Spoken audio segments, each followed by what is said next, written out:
Hello, Malone University. Welcome to Inside the Competition. I'm Chase Gerber here with Seth Bird and special guest star Haydon Dotson. And we are here talking about the NBA playoffs. NBA season wraps up tonight. There are still a ton of scenarios before the seeding is set, but by tonight, everything will be set for the playoffs to begin this weekend.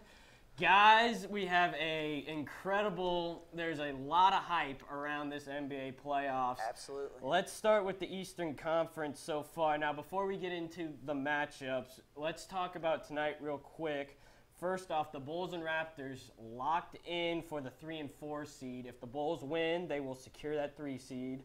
If the Bulls lose, the Raptors win, the Raptors will jump them up to the 3 seed. So real quickly, guys, Seth, what's your prediction here? Who do you think is going to be getting that 3 seed? Chicago plays Atlanta. The Raptors play Charlotte. I believe hearing what Atlanta was going to put out their starting lineup tonight, I think the Raptors will get it because the Bulls have a very tough matchup in the Hawks. The Hawks want to make a statement heading in the postseason, especially maybe a second-round possibility matchup with the Bulls. Right, but as you said, Atlanta, it seems that they're going to be coming out strong. The Bulls have definitely the tougher matchup. Haydon, do you see the Bulls winning anyway and taking that 3 seed for themselves? I don't, because the reason the Hawks have won so many games is because they've built off of their momentum. I mean, when they were winning, what was it, the 27, 28-game win streak or whatever that they had, they don't really have some superstar player who takes over for their games. So that's why they're not resting anybody, because they want to stay in the same groove that they're in. And if they stay in the groove and play as well as they can, I think that they'll be able to get the W and therefore making the Raptors stand fourth. Right. Okay, so let's talk about the 8th seed real quick. Indiana is playing Memphis tonight. If they win, they are in, and we know they have Paul George back. Brooklyn, they need an Indiana loss and a win at Orlando in order to get in. I think it's safe to say Brooklyn's going to win their game, but do you think Indiana can win against Memphis, a tough Western Conference foe, Haydon? The thing with Indiana is now their fate is almost in Paul George's hands. And honestly, it's not 100% fair because of how he hasn't played, but at the same time, the dude's a true competitor. I mean, he's going to play as hard as he possibly can, and in all reality, it would be a heartfelt story if they were able to win and get in. So if you're asking me who I would pick, that may go against them, but I really do want Indiana in. Right. Seth, what do you have thoughts on that? I really want Indiana to get in the playoffs, especially seeing Paul George. And what a great story that would be, kind of Kevin Ware kind of come back to this play tournament, kind of NBA versions of that. So that would be pretty cool. And I just think they're a better team, and the best teams, at least in the Eastern Conference, and they need the best teams because they're not as top-heavy as the West, as we'll see later. So I think I really like the Pacers just because they're just a better team, more playoff experience. It'd be a more interesting matchup in the playoffs to see Indiana versus the Hawks. Definitely. All right, let's get into the playoff seeding. First off, let's start the only matchup that is determined so far. Cavs at the 2 seed versus Celtics at the 7 seed. Guys, there's been a lot of hype around the Cavs all season long. They're the favorite to get to the finals this year. Seth, do you see the Celtics putting up any sort of a fight in this first round? Maybe in the first couple games, but I don't really see it in the long term because I'm not going to bet up against the best player in the world, LeBron James. I just don't think the Celtics have enough talent. They have great coaching. They'll definitely be great later in the couple years down the road, but they just don't have the talent, I think, and Kyrie Irving will probably show why. He's not afraid of the big lights. They'll play even better in the regular season, even though he's had a fantastic regular season. Just too much talent, I feel like, in this matchup. Too much, I don't know. It's just not really a great match for the Celtics. I like the Pacers versus Hawks to be more interesting in this series. Right, and, even though the Celtics definitely, I think they're very well overmatched by the Cavs, they have been the second in the East since the All-Star break, so they are definitely no slouch. Hayden, do you see any chance for the Celtics here? Maybe steal a game or two? The thing the Celtics have going for them is Brad Stevens. Brad Stevens took a bottom-of-the-line Butler team in the NCAA, and he's built them up. And he's shown that he can do the exact same thing here at the NBA level, which, as you said, they've been the second-best team in the East since the break. And Evan Turner's also been playing extremely well, breaking all those records that he just did at Boston, too. So not saying that Evan Turner can completely take over a series, but if he plays well, the team generally seems to bond around him, and then they might steal 1 or 2 games from Cleveland, but I don't see them being able to upset by any means. Right, and I agree with you. I think they can steal a few games. Isaiah Thomas, that trade for them has really turned out well for the Celtics. Absolutely. One of the best moves of the year. But yeah, I agree with you guys. I don't think the Celtics have any chance of winning this series. They might get 2 games out of it. But as we've been talking about so far, Hawks and Indiana seems like it'd be a really good matchup. in the first round. No matter who they play, though, Seth, do you see anyone being able to beat the Hawks in that first round? Not really at all. I don't really see like any possibility just because of the Hawks' ball movement, just the way they play unselfishly. I like the better matchup to be the Pacers and Hawks maybe beating them, Pacers maybe beating them. But for the Nets, not really a chance. I just don't think they have enough star power enough really to handle that great inside presence of Horford and company. I mean, they're very good. Even though Cephalos's injury recently definitely hurts them, but still, they're just too good. It's just too good of a feel-good story for that to end in the first round. Right. I think we're all in agreement here. Atlanta should have no problem moving to the first round. Even with Paul George back, he's only played a few games. Right. I don't think it'll take a while for him to get back in season. But let's go to the three seed and the 4 seed. 3 versus 6. It's going to be Milwaukee. They're locked in at the 6 seed. They're playing either Chicago or Toronto. Haydon, do you see any of those? Do you see Milwaukee being able to beat either one of those teams? All I got to say is Greek the Freak. If Milwaukee's going to have any shot at that, he's going to have to play out of his mind. And he's an up-and-coming player here in the NBA. And the thing is, for Milwaukee, if they can get him the ball and he can do what he can do, then they've shown that they can win basketball games. Now, he's really young. And will he be able to handle the pressure that's put on him when it comes to these bright lights? That's another story, which is why I think ultimately they might not have enough experience yet. However, Milwaukee has definitely got some up-and-coming things for him. I mean, they just changed their logo. I think that they can see it as an organization, too, that they're definitely on the up-and-coming. Right. And so, Seth, if Milwaukee were to beat one of those teams in the first round, do you think it'd be Chicago or Toronto? Which one's more likely to get upset in that matchup? I would say Toronto just because they're up and down near. They get hot, they get cold, and they just don't have the same amount of talent like inside, like you were talking about with Pau Gasol and company inside, Joakim Noah especially. I just don't really see them have enough talent to beat Chicago, but I would like to see the Raptors probably losing to the Bucks. And just a feel-good story of obviously new logo and new colors too. Just like, especially with Jason Kidd now, give props to him. This is now the second straight team he's taken the playoffs, which I think is one of very few coaches to do so in their first 2 NBA stints as a coach. So hats off to him, especially all the scrutiny, how the Nets ended and all that crazy talk of rumors and how he wanted more power, and then how he's gone to Milwaukee and just kind of found a good niche. So it's kind of cool to see that. Hasn't had to spill any cups either to get what he wants to go on the floor. That's Definitely, very true. I think we all know about that incident in Brooklyn last year. But yeah, I agree with both of you guys. I don't think Milwaukee's going to get past the first round, but if they would, I think Toronto would be that team. Absolutely. The other team we haven't talked about yet, Washington. They started off really strong. They've really faded out here since the All-Star break. Haydon, do you see them beating either Chicago or Toronto? And if so, which one would it be? The thing that I think Washington really has going for them is the fact of how successful they were in the playoffs last year. Like were they the one that pulled the 8-1 upset, correct? From last year? Washington advanced, from what I know. They beat Chicago last year. Right, because D Rose. Oh, okay, yeah. Because D Rose was out. Yeah. Correct. Okay, yeah. And Washington played great. The combination of Wall and Beal as like a 2-guard combo, they were able to really play off of each other and shoot outside. And I think Wall had a couple 40-point games. Like, if Washington can do that, I think Washington might be honestly the dark horse in the East to end up playing either the Cavs or Hawks in the Eastern Conference Finals, if you ask me. Definitely. You know, Washington, I think Washington will probably end up playing Toronto. I think that is the one series that could go 7 games if that were the matchup. And also, even if Chicago played them, you know, Washington matches up well with Chicago. Yeah, so I agree. Either way, that 4 and 5 matchup could definitely be an upset. So that's kind of the first round as we went through it. Let's go to the later rounds. Second round, Hawks would be either matched up with Chicago, Toronto, or Washington. Seth, who would you have if Chicago would match up with Atlanta? Do you think that they could knock them off potentially? That could be the best second-round matchup maybe in all of NBA playoffs, I really think. I mean, just the matchups you have inside, especially with the 2 of those teams. But I like the Bulls for sure. The Bulls, by far, definitely personnel-wise, they can match with the Hawks. Physicality, they can really disrupt the ball movement, which is the great defensive jobs that obviously Tom Thibodeau does usually with the Bulls. But especially if they have Rose, that's going to add another matchup. I think that series would go 7 games, I think. But I think the Hawks maybe squeaks out. But that would be a really intriguing matchup, though. Right. Real quickly, Haydon, do you think Washington or Toronto could knock off the Hawks were that matchup to happen? I don't. And honestly, it's because the Hawks remind me of like a young Spurs team.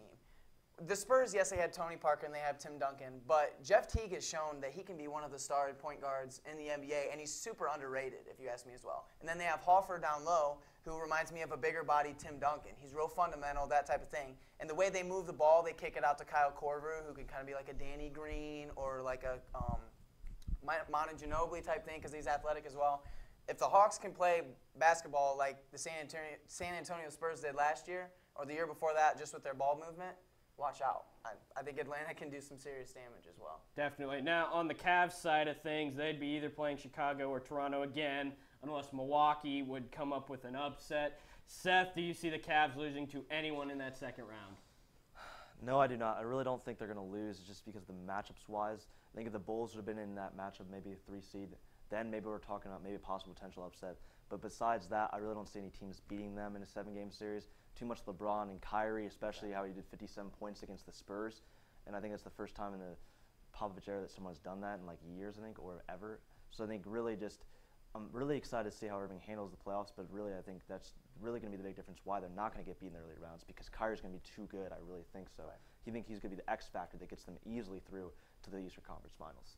Okay, and so I think we're all in agreement here. Cavs, Hawks, and Bulls are our top 3 in the East by far, definitely. All right, that'll wrap up the East talk for now. We'll come back to the conference championships a little later. Let's talk about the West real quickly. Now, this is a complete mess. There's about 9 different outcomes that could happen based on tonight. Here's some things we know for sure. Golden State will be the 1 seed, and they will be playing either New Orleans or OKC. Now, New Orleans plays San Antonio tonight, and they have to win to get in, assuming Oklahoma City beats Minnesota. So, Haydon, who do you have getting in that 8 seed, and do you see them beating Golden State at all?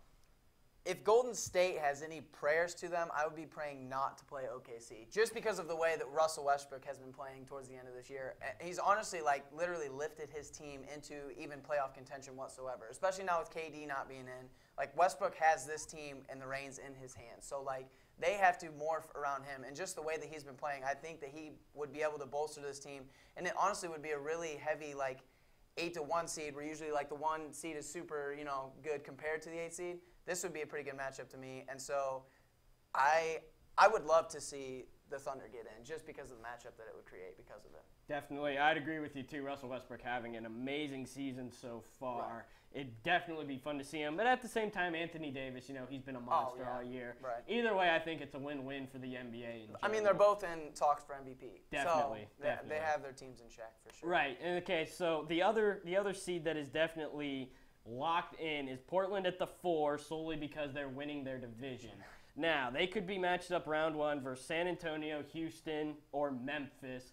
Seth, do you think Portland is going to squeeze out the victory even with home court advantage, or do you see them getting upset? They'll definitely get upset. I really don't like their matches with these teams, especially if they're playing San Antonio. Don't like their chances at all. The Spurs are come on late and played really great basketball. It seems like they're getting back to the Heat finals form, which is incredible ball movement and just being those same old Spurs with Tim Duncan and Manu Ginobili, and everyone's loved and so I really don't like their matchups. Even with the Grizzlies, especially. Grizzlies are a very physical team, very good team and there could be a team that could honestly get to the Western Conference Finals or the finals. Defense-oriented. Yeah, and Mike Conley Jr. is a great point guard, especially Zach Randolph inside. That's why it's crazy about this West because you really can't pick one team. And unfortunately for Portland, I think they're the odd man out in terms of the teams you're going to see in the Western Conference Final 4. Okay, now real quickly because there's just such a mess, as I've said earlier, with seeding so far. The Clippers are guaranteed a top 3 seed. So, Haydon, who do you think is going to get the 2 seed? You got a potential of San Antonio, Houston, or the Clippers if both the Spurs and Houston lose. So, who do you have taking the 2 seed here?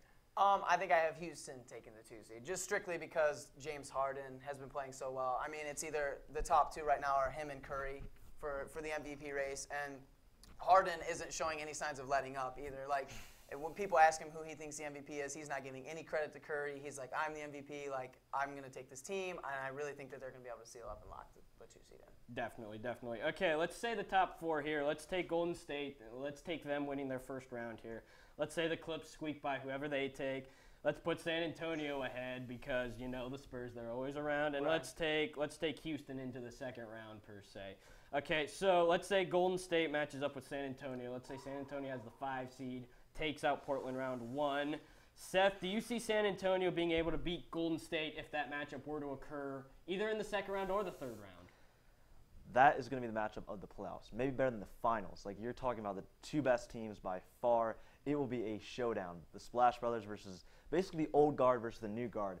Could be the passing the torch, or will be the old guys once again, showing they're not really waiting to die, especially champion's heart, especially how they've shown last year. So that it's almost too hard to call because I'm a big Spurs fan. I like the Spurs a lot, and they're big fan of their ball movement, especially Popovich. But I don't even know if I could really tell you who wins this one. Like, if I had to pick, honestly, I'd probably say the Spurs because I just think their playoff experience, they've been deep in the playoffs, and especially they're playing I really wanted it to be a Western Conference final, though, hopefully. That's basically what I'm hoping for most likely, not a second-round matchup. Hopefully, definitely. I agree with you, too. Hayden, the other two teams, Houston and the Clippers, which one of those two would you think would be most likely to get to the finals as a dark horse? I think I'm going to go again with Houston. I mean, I love LA. I love Lob City. I love their flashiness in terms of, like, getting the fans involved. But just as a team that seems more together to me, I have to go with Houston. I think that Dwight Howard and James Harden would be able to work off of each other enough to where they could eliminate the duo of Blake Griffin and Chris Paul as well. And I think, especially with the way James Harden's been playing, I think that his play alone, he'll have some games where he can drop 40, maybe even bust a 50 game out in the playoffs just because he seems to rise when the bright lights are on. Okay, now real quickly here, let's get to our Western Conference picks. Conference finals, Seth, who do you have and who do you have as a winner getting to the finals? I have the Golden State Warriors facing the Spurs, and I have the Spurs winning that final. You have the Spurs in the finals. Hayden, who do you have? That's bold. That's bold. I still think it's going to be Warriors and Houston. I think that they're the top two teams in the West, and honestly, it's going to be the best matchup for the fans to watch too. Because both teams are so fast-paced and they shoot the ball so well. And everybody likes to see it when the ball goes in the hoop. When the score is so close and it's in triple digits, that's when everybody's on the edge of their seat. Yeah, definitely. I'm going to have to agree with Seth here. I think it's Golden State and San Antonio in the Western Conference Finals. I think it's a coin flip who wins, really. I think it'll come down to a Game 7, which heavily favors Golden State at home. So I think I'm going to have to take Golden State there in my finals. On the other side, though, the Eastern Conference Finals. Hayden, why don't you tell us your Eastern Conference Finals matchup and the winner? Matchup and the winner. Okay, obviously I have Cleveland. Got to go with the hometown. Plus they got the star power in the new Big Three with K-Love, Kyrie, and LeBron. And then as far as who's going to play them, I think that that's a toss-up just because the East is so scrambled in terms of like the teams that are in it. Man, who are they gonna play? Who do I have as a choice again? Hawks would be the #1 seed, and then you'd have them either playing the Bulls or the Raptors at the 4 seed in the second round. Okay. I think, either Chicago or Atlanta, and I think it's all gonna come down to how well Atlanta plays actually, just because of, like I said earlier, their momentum and how they're able to move the ball. And I think for some reason teams just seem to underrate them because they have no extreme star power on that team, and that's where I think they might run into a roadblock when they get to Cleveland. Is because we have so much star power and they have so much ball movement. Like it's going to be a head-on battle, but I think Cleveland's going to end up coming out on top. All right, Seth, who you got as your Eastern Conference picks? That is a no-brainer. The Land will be there playing the Hawks, and the Land will be winning. Cleveland will definitely be winning. I think the same thing that you said is star power. And LeBron really, really wants this more than anything, I think, to bring a championship to Cleveland. I think it will at least get to the finals this year. Yep, I'm right there with you guys. I have Cleveland going to the finals. I think it really depends on how the seeding works out. I'd give the Hawks about a 75% chance of making the Eastern Finals, and that's if Chicago is on their side. Right. Chicago is the only team that could potentially knock them off in the second round, but yeah, it's really hard to pick. Right. So my pick is Cleveland. Real quickly, Seth, give us your finals prediction. Who wins and in how many games? It'll be Cleveland versus San Antonio, and I believe it'll be the Cavs in 6 games. Hayden, what's your prediction? I said earlier I think Cleveland's going to play Golden State. I'm going to say at least 6, if not 7, just because of the shootout between Kyrie and Steph, and then LeBron and K-Love on the Land side as well. All right. I have Cavs and Warriors in the finals. I have to take Cleveland. You know, I'm a hometown boy. I'm going to say the curse gets waved out. I think I got to pick them in 6. I don't think Cleveland can win a Game 7 at Golden State. I don't think anyone can. So I think if Cleveland's going to do it, it's going to be in 6. So that is my prediction. So we all have Cleveland winning it. Maybe we're a bunch of homers here, but Hey. you never know. How But can you root against them?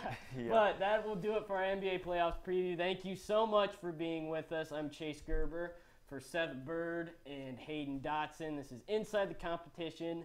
Join us next week, and thanks for being here.